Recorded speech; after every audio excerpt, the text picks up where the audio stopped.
ये जो शरीर है महाराज, इसकी 3 गति है। यदि गाड़ दिया जाए तो कीड़े पड़ जाएंगे इसमें, जानवर खा ले तो विष्ठा बन जाएगा, और जला दिया जाए तो भस्म हो जाएगा। इससे अन्य कोई गति नहीं है इसकी। आगे के 62वें श्लोक से पढ़ते हैं महाराज। पिछले वीडियो में ये श्लोक बोल दिए गए हैं, हम इनका अर्थ लेकर आगे बढ़ते हैं। क्योंकि ये श्रृंखला है तो हमने पूर्व में श्लोक पढ़े हैं, उनका दोबारा उच्चारण कर सकते हैं, पर समय का उपयोग हो फिर वापस पूर्ण कथा करेंगे तो फिर से पढ़ेंगे, जबकि उसमें है श्लोक, ऐसा है नहीं कि नहीं है। तो इस लोक में सप्ताह श्रवण करने से भगवान की शीघ्र ही प्राप्ति हो सकती है। अतः सब प्रकार के दोषों की निवृत्ति के लिए एकमात्र यही साधन है। जो लोग भागवत की कथा से वंचित हैं वह तो जल में बुदबुदे और जीवों में मच्छरों के समान केवल मरने के लिए ही पैदा होते हैं।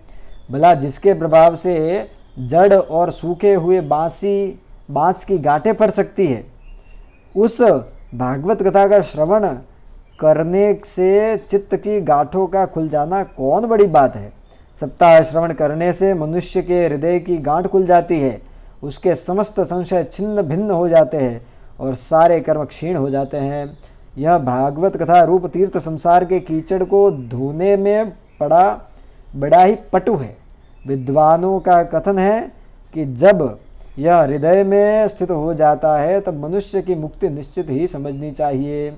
जिस समय धुंधुकारी ये सब बातें कह रहा था, जिसके लिए वैकुंठवासी पार्षदों के सहित एक विमान उतरा, उससे वह सब और मंडलाकार प्रकाश फैल रहा था। सब लोगों के सामने ही धुंधुकारी उस विमान पर चढ़ गया। तब उस विमान पर आए हुए पार्षदों को देखकर उनसे गोकर्ण ने यह बात की। गोकर्ण उवाच अत्रैव बहवः सन्ति श्रोतारमम निर्मलाः आनीतानि विमानानि न तेषां युगपत्कुतः श्रवणं समभागेन सर्वेषामिह दृश्यते फलभेदः कुतो जातः प्रब्रुवन्तु हरिप्रियाः श्रवणस्य विभेदेन फलभेदोऽत्र संस्थितः श्रवणं तु कृतं सर्वैर्न तथा मननं कृतं फलभेदस्ततो जातो भजनादपि मानद। गोकर्ण ने कहा, भगवान के प्रिय पार्षदों, हमारे यहाँ हमारे अनेकों शुद्ध हृदय श्रोतागण हैं। उन सबके लिए आप लोग एक साथ बहुत से विमान क्यों नहीं लाए। हम देखते हैं कि यहाँ सभी ने समान रूप से कथा सुनी है, फिर फल में इस प्रकार का भेद क्यों हुआ, यह बताइए। भगवान के सेवकों ने कहा, हे मानद, इस फल भेद का कारण इनके श्रवण का भेद ही है। यह ठीक है कि श्रवण तो सबने समान रूप से ही किया, किंतु इसके जैसा मनन नहीं किया। इसी से एक साथ भजन करने पर भी उसको उसके फल में भेद रहा।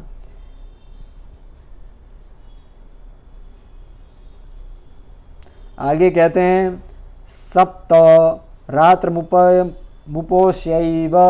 प्रेतेन श्रवणं कृतं मननादि तथा तेन स्थिरचित्ते कृतं वृषम् अदृढ़ं च हतं ज्ञानं प्रमादेन हतं श्रुतं संदिग्धो हि हतो मंत्रो व्यग्रचित्तो हतो जपः अथ वैष्णवो हतो देशो हतं श्राद्धमपात्रकं हतमश्रोत्रिये दानमनाचारं हतं कुलं विश्वासो गुरुवाक्येषु स्वस्मिन् दीनत्वभावना मनोदोषजयश्चैव कथायां निश्चला मतिः एवमादिकृतं चेत् स्यात् तदा वै श्रवणे फलं पुनश्रवान्ति सर्वेषां वैकुण्ठे वसति ध्रुवं गोकर्ण तव गोविंदो गोलोकं दास्यति स्वयं एवमुक्त्वा युः सर्वे वैकुण्ठं हरिकीर्तनाः। कहते हैं महाराज, इस प्रेत ने 7 दिनों तक निराहार रहकर श्रवण किया था तथा सुने हुए विषय का स्थिर चित्त से यह खूब मनन निधिध्यासन भी करता रहता था। जो ज्ञान दृढ़ नहीं होता वह व्यर्थ हो जाता है। इसी प्रकार ध्यान न देने से श्रवण का, संदेह से मंत्र का और चित्त के इधर उधर भटकने से जप का भी कोई फल नहीं रहता। ये 5वें अध्याय के 72वें और 73वें श्लोक है, बड़े ध्यान देने वाले हैं। वैष्णवहीन देश अपात्र को कराया हुआ श्राद्ध का भोजन, वैष्णवहीन देश अपात्र को कराया हुआ श्राद्ध का भोजन, अश्रोत्रिय को दिया हुआ दान और आचारहीन कुल, इन सब का नाश हो जाता है। गुरुवचनों में विश्वास, दीनता का अभाव, मन के दोषों पर विजय और कथा में चित्त की एकाग्रता इत्यादि नियमों का यदि पालन किया जाए तो श्रवण का यथार्थ फल मिलता है। यदि ये श्रोता फिर से श्रीमद् भागवत की कथा सुने तो निश्चय ही सबको वैकुंठ की प्राप्ति होगी। और गोकर्ण आपको तो भगवान स्वयं आकर गोलोक धाम में ले जाएंगे।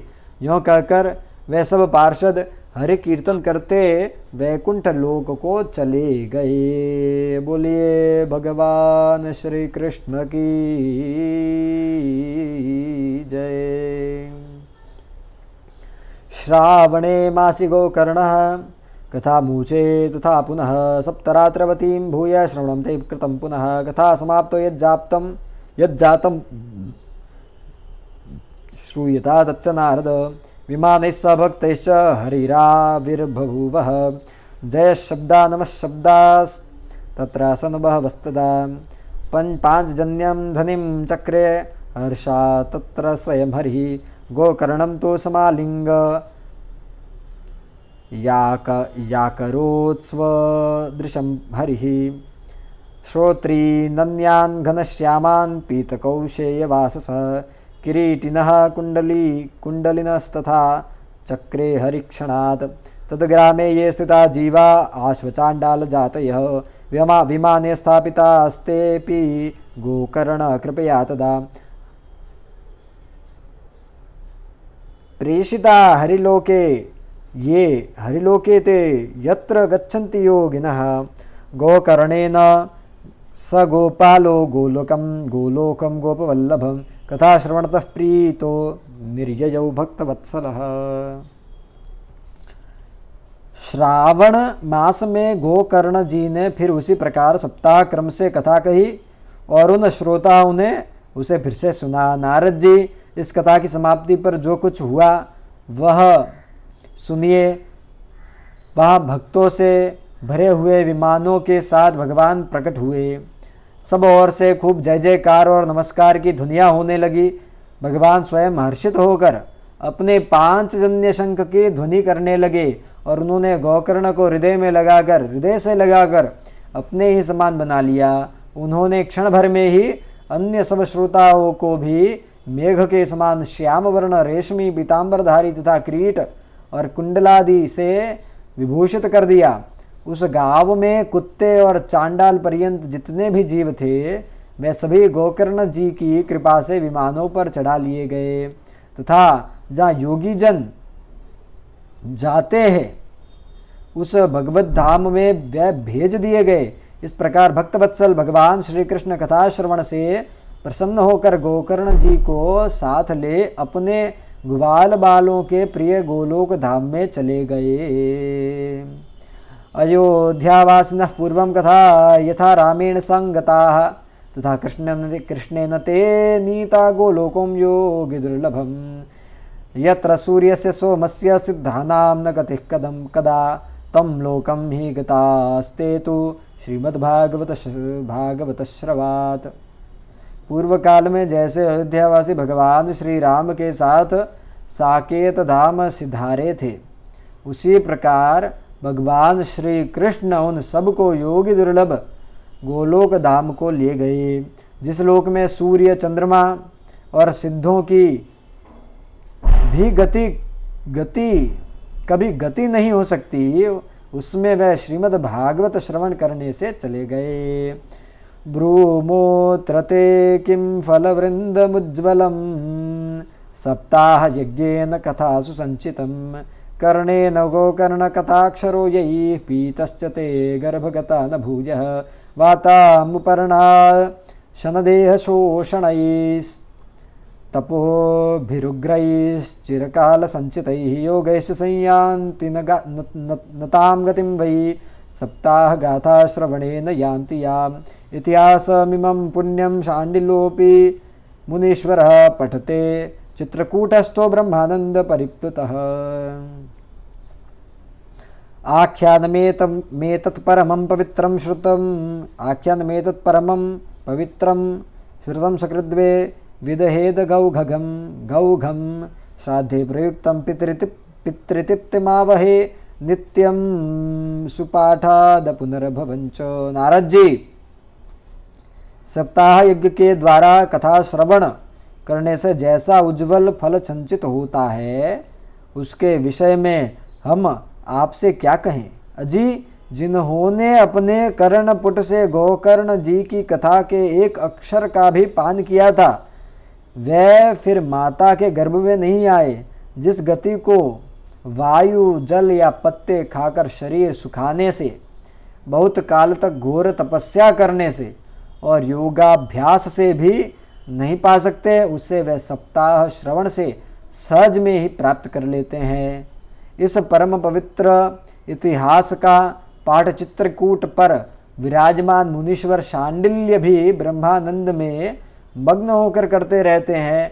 यह कथा बड़ी ही पवित्र है, एक बार के श्रवण से ही समस्त पाप राशि को भस्म कर देती है।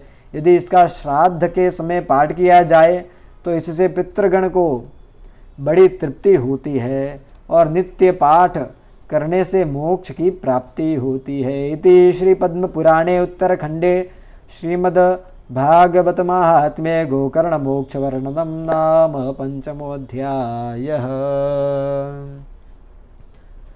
गोविंद जय जय गोपाल जय जय, गोविंद जय जय गोपाल जय जय।